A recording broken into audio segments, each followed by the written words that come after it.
welcome to Personal Development Q2 Lesson 22. So now we're going to talk about conduct a mini survey on Filipino relationship. Filipino relationship about family, school, and community. So for the objective of this lesson, we are just going to conduct a mini survey on Filipino relationship about family, school, and community.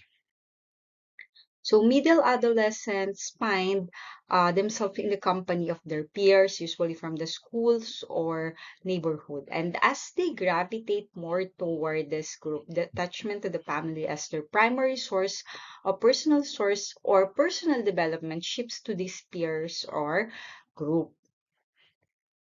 So being able to create friendship and new attachment is critical in the development of adolescents as they transcend to young adulthood. So from high school to college, adolescents nurture or pastor socially where new lessons are learned, especially on how their social interaction are formed. And they affirm themselves with self-identity and their self-esteem develop their capacity to nurture who they are. So in such way, learning to associate and develop a relationship is nurtured in this stage. So, social relationship is very common to all individuals. So, ano ba yung tinatawag natin na social relationship? It refers to the connection that exists between people who have recurring interaction that are perceived by the participant to personal meaning. And this definition include the relationship between yung ating family members, friends, neighbors, fellow workers, and the other associates. So, ito yung mga social relationships natin. So, relationship is the way in which two or more people or group regard the behave toward each other. So there are many different types of relationship. So in this topic, we will focus on 3 types of relationship. And what are those 3 types? We have the family relationship, number 1. Number 2, friendship, acquaintances, and community relationship. In family relationship, relatives are people we are connected to through some form of kinship. Ito yung mga parents natin, brothers, sisters, grandparents, aunt, uncle, and step parents. So, ito yung ating mga kamag-anak. Family relationship. So, the family includes the siblings, yung kapatid natin, parents, and you may see everyday growing up. And other relatives such as yung cousin natin, aunts, uncle, and grandparents you may meet na hindi natin nakikita palagi. So, what about the friends? Friends are people we met, are not related to, but choose to interact with. Okay, so ito yung mga kaibigan natin. A friend is a person whom one knows with whom one has a bond or of mutual affection. So typically exclusive of sexual or family relationship. So friends are people we trust, respect, care about, and feel that we can confide in and want to spend time with. So friends are close to whom you can confide in. So what are those acquaintances?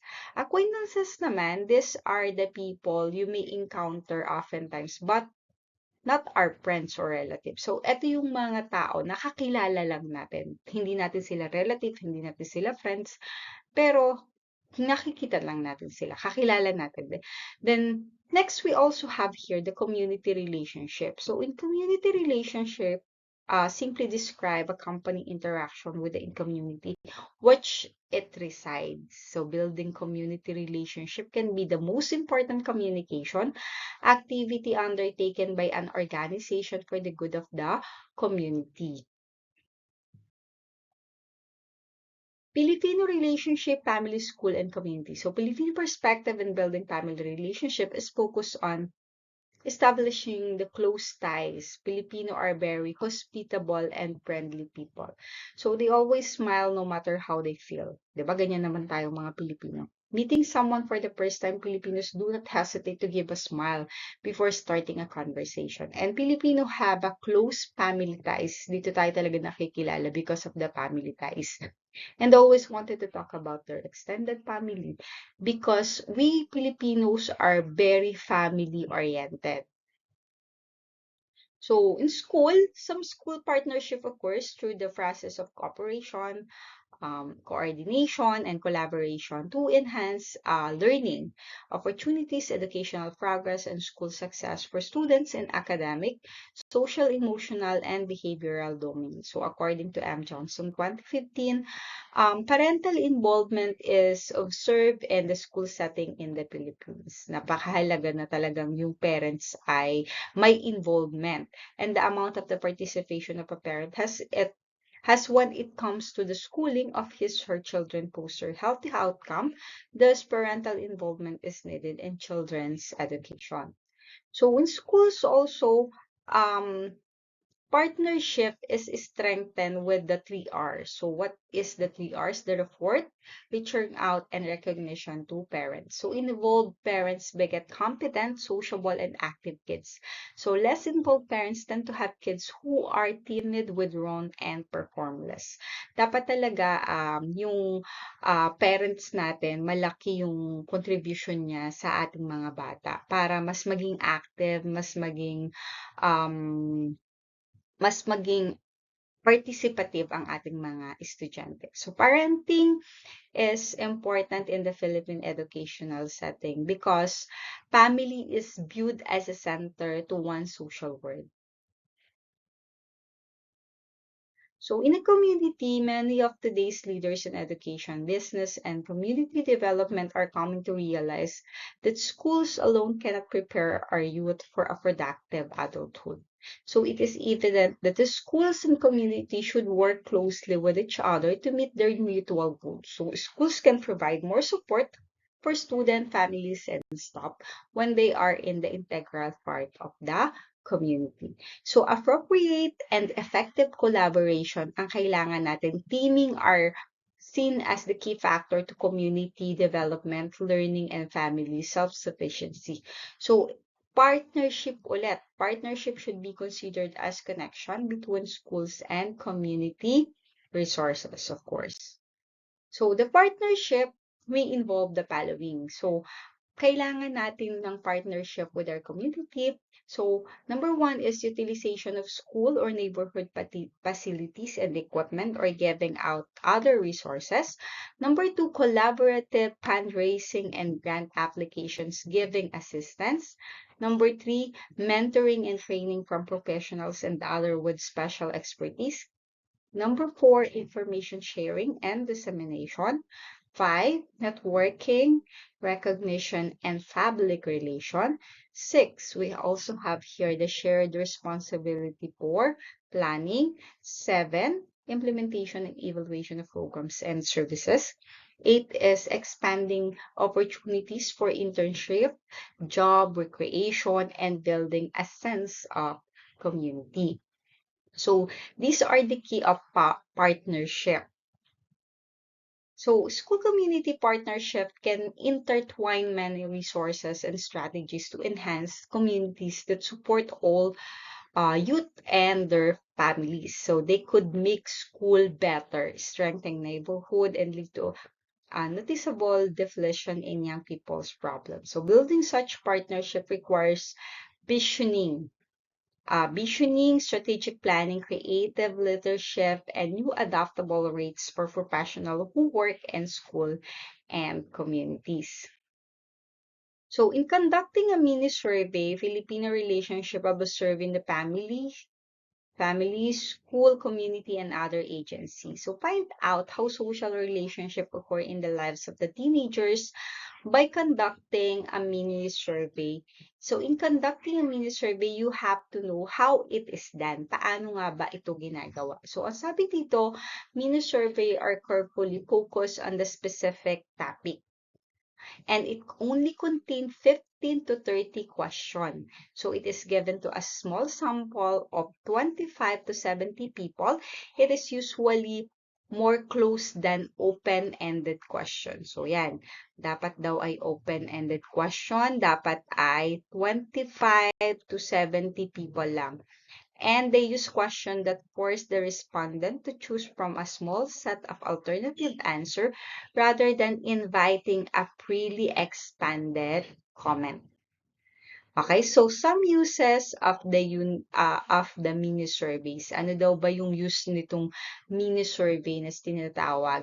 It is for us to get a picture that will help you to design the next stage of your research. Next is to assess the feasibility of a project. And next is to get reaction from beneficiary. And the next one is to evaluate projects. So, what are the advantages of mini-survey? So, ano naman yung advantages ng mini-survey? So, a mini-survey can be completed in 3 to 7 weeks compared to the large survey that can take a year. So, before the whole process to be completed and result analyzed, number one, we have technically mini-survey for development research. So, for development research are usually structured interview rather than questionnaire. So, because of the questionnaires exclude people who cannot read, interview have added advantage of allowing you to help people through a process that may be culturally alien, confusing, or intimidating. Number two, the respondents are few. So, konti lang daw yung respondents. And number three, a mini survey may not give you the great precision. It may be good enough to give you a general picture of the situation, trends, and pattern. So, these are the advantages of mini survey. So, what are the steps in conducting a mini survey? Ano ba yung mga steps na dapat alam natin when we conduct a mini survey? So, number one, we have to clarify your objective as yourself. Okay? So, for clarifying the objectives, you have to know what do I want to find out? Ano ba yung gusto kong malaman at bakit? And next is this technique the way to get this kind of information? Ito ba yung dapat kong gawin para makuha ko yung information na gusto kong malaman? And when I get the answer to this question, will they meet the needs? At kapag nalaman ko ba yung sagot sa mga tanong na ito, ay makukuha ko ba kung ano ba yung dapat na solusyon on that question. So, number two, find out what else has been done. Ano pa daw yung dapat na malaman pa. There are ready-made survey questions which were utilized by some researcher and may enough for your purposes. So this may provide you with some useful ideas and information he will to use to your study. So this may also let you to go a step a little farther for it gives a little ease. However, do not automatically use someone else's question unless you are convinced and they will give. Next is choose the respondent. And for the step 3, dapat pipiliin natin kung sino yung mga respondent natin. You must decide whether you are going to ask your question on the entire group. Okay, can use also sampling. And 4, develop the question. So, prepare your question to be asked from your respondent. Learn to write good question, thinking things through and knowing about the people who will answer, of course. Dapat alamin natin kung ano yung atake ng mga questions. Guide in writing questions sa do and the don'ts. Okay? So, ito yung guide kapag gagawa na tayo ng questions. So, the following guidelines for writing questions were adopted from the work of cross-cultural research expert Lohner and Thorndike, who created them to help in translating questions from one language to another. But they are useful even when you do not have to translate. So, ito yung mga dapat nating tandaan kapag gagawa na tayo ng question. Number 1 is you have to use short, simple sentence, less than 16 words. So, wag nating masyadong hahabaan. Dapat ay yung mga simple lang. And then, of course, you have to use active rather than passive voice. Should the teacher discipline the student rather than should discipline be carried out by the teachers? Number 3 is you have to refit nouns instead of using pronouns. So, when the teacher saw memorandum, he was terrified. Who was terrified? So, yung mga using pronouns. So, avoid metaphors and the colloquialism. Yung colloquialism kapag Earl agreed, but Eloise thought that was a horse of a different color. So, these are the example. So number 5 is avoid the subjective mode, such as verb, which would, could, and would. So if the school could improve its services, would people send more girls? So these are the example. So you have also to avoid the big words such as nearer, often, and frequent. Would you like to live nearer to Baguio? Yeah. Number 6 is you have to avoid the possessive form were possible. So, Mila's sister took her request to her teacher. Whose request? Whose request? Okay, so dapat na-avoid natin yung mga possessive form. Use the specific rather than general terms. So, ito yung sample. And of course, you have to avoid words with two different verbs if the verb suggests two different actions. So, should villagers attend the challenge, the teacher, and the parent-teachers meeting? So, eto yung mga guidelines natin in writing your questionnaires. Okay, for the activity, eto yung mga sample that you have to make at least 3 questions about Filipino relationship in terms of the family, school, and community using the guide of writing the questionnaire. So, eto, Filipino relationship. So, Filipino value the close family ties, yung family relationship, tsaka yung school relationship, and then the community relationship. Next is for the reflection, I want you to write down ano pa yung naintindihan natin for this lesson. So I can do mini survey by, I will apply that what I have learned through. Thank you for listening and thank you for dun sa aking gumawa na aking PPT.